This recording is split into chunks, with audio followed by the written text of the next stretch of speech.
मैंने उठी ना, उसको पीछे से गोली मार दी, वो मर गई। उसके बाद उसकी बड़ी एक लड़की भी थी, उसने देख लिया तो उसको भी गोली मार दी, वो भी मर गई। तो दोनों को फॉलो करना है। एक है रूहानी बाप, दूसरा फिर यह है अलौकिक फादर।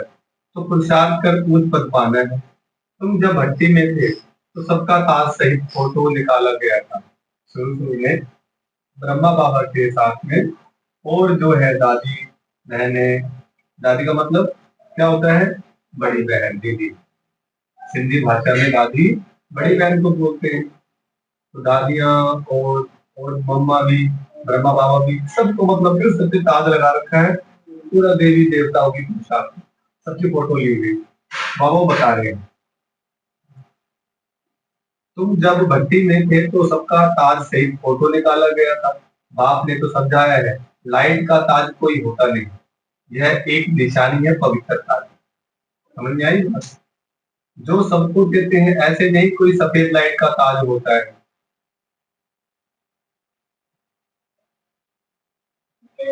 यह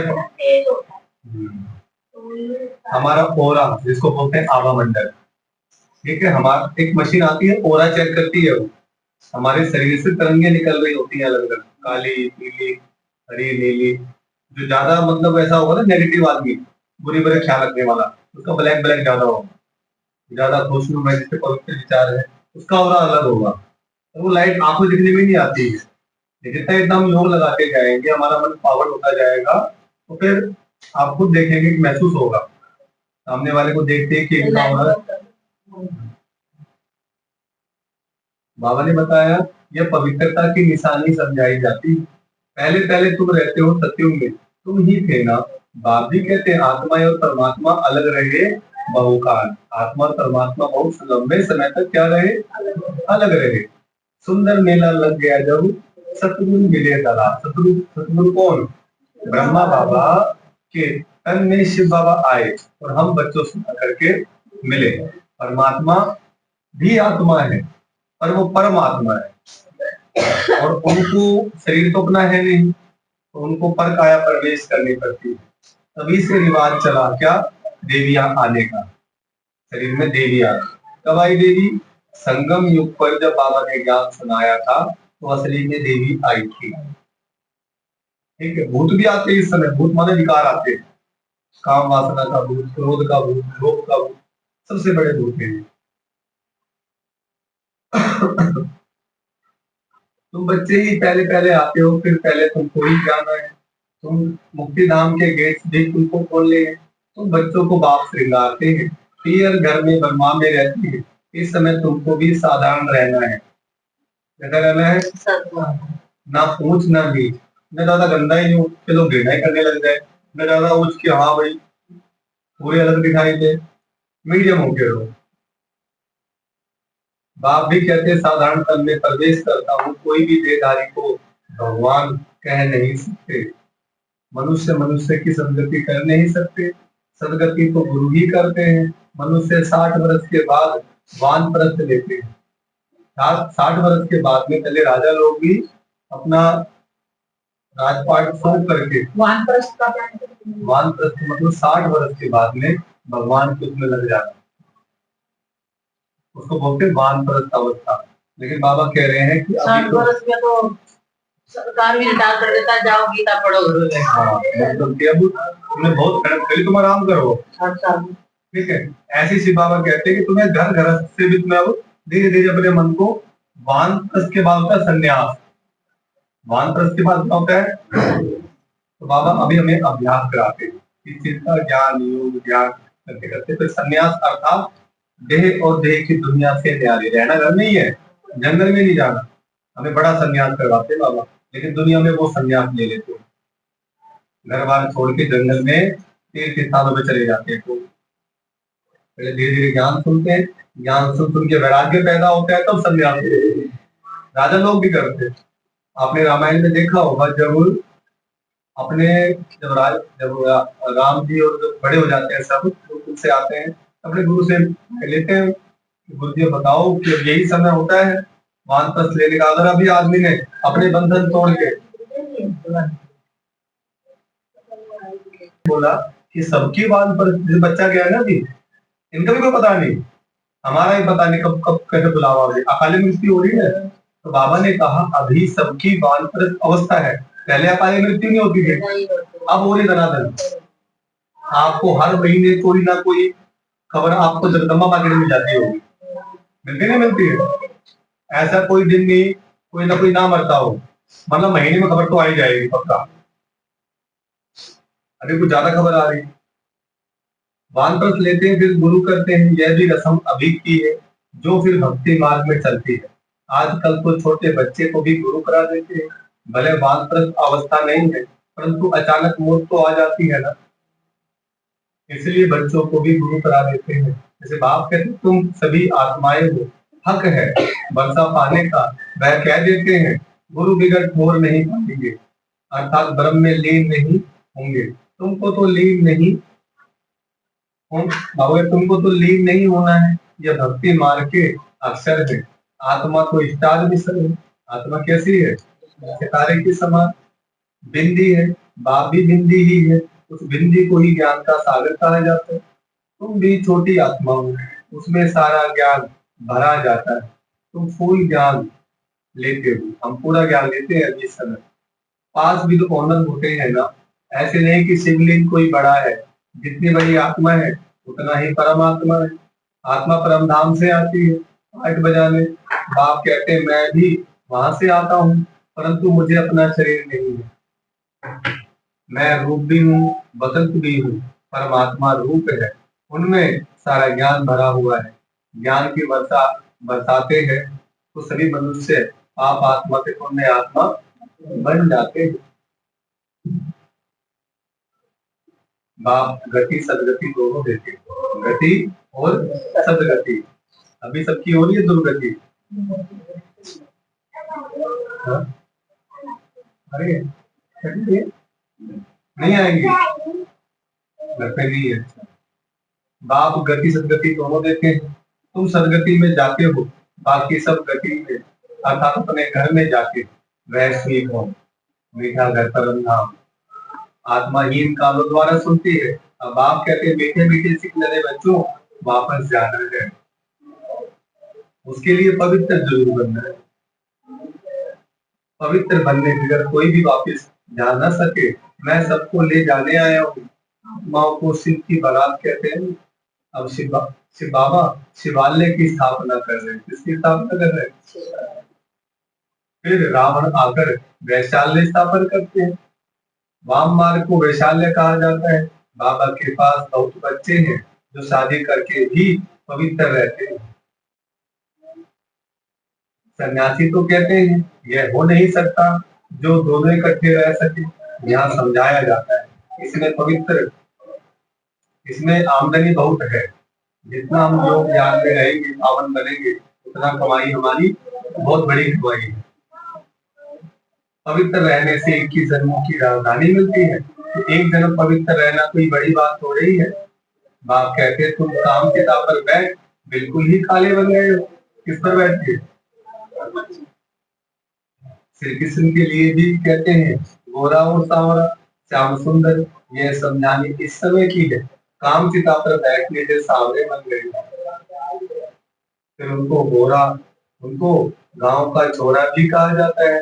बरोबर था ना, श्री कृष्ण तो हो ना सके, इनके ही बहुत जन्मों के जन्म अंत में बाप प्रवेश कर गोरा बनाते। किनकी बात चल रही है? ब्रह्मा बाबा। इनके बहुत जन्मों के अंत में गांव का छोरा ये तो थे, कहते नंगे पांव दौड़ते थे ब्रह्मा जब। अभी तुमको एक बाप को ही याद करना है। बाबा आप कितने मीठे हैं, कितना मीठा वर्षा आप देते हैं, हमको मनुष्य से देवता मंदिर लायक बनाते हैं। ऐसे असकने से बातें कर रही है, मुझसे कुछ बोलना नहीं।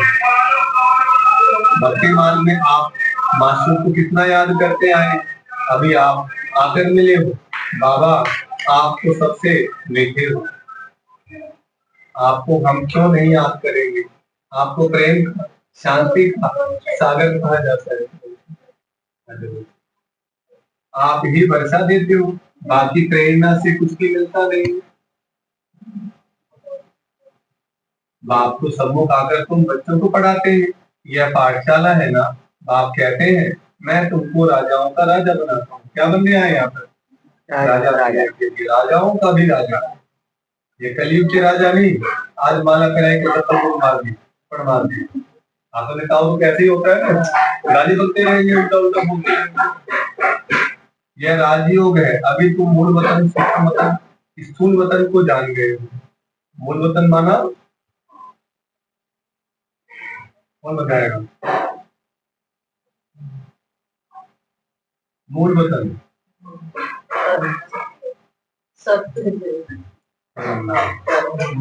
सूक्ष्म वतन माना बीच में ब्रह्मा विष्णु शंकर सूक्ष्म योग। स्थूल वतन माना पृथ्वी। अभी हम ऊपर है, स्थूल वतन में है।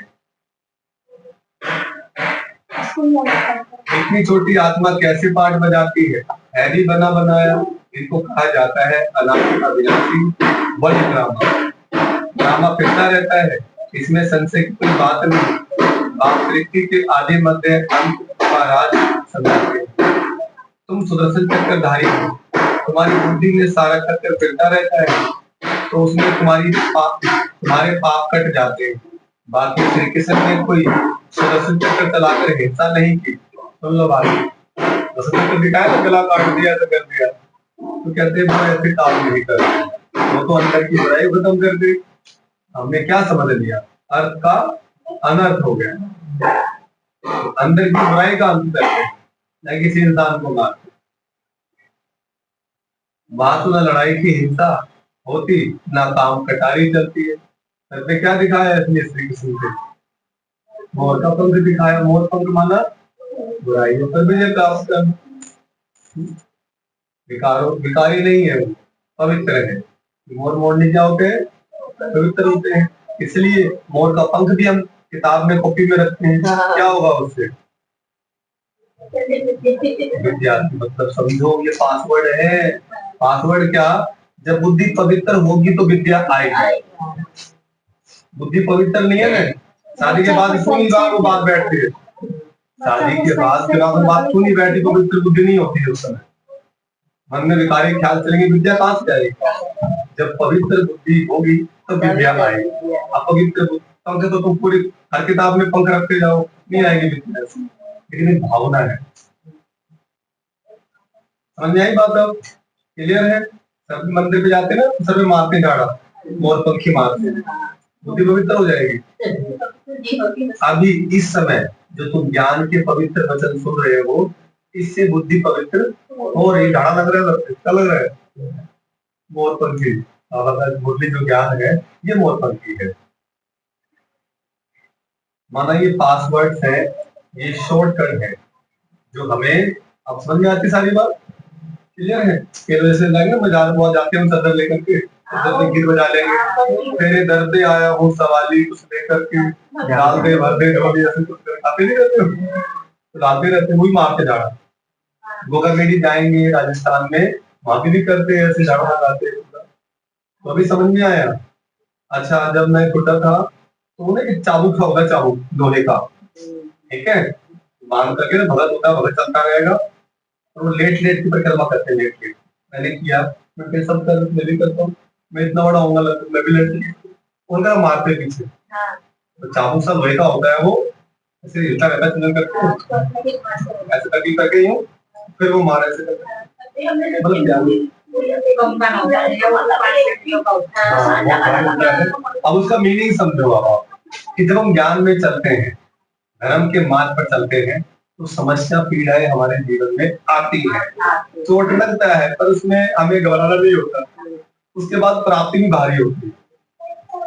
नहीं मार सकता भैया। तो बाबा ने क्या बताया, जो खास है वही तो करेंगे। अब यहाँ पर चाबुक लगेगा, जब ज्ञान में आओगे घर की परेशानी भी आएगी, शरीर की परेशानी भी आएगी, कोई बातें भी मारेगा तो समझो चाबुक मार रहा है।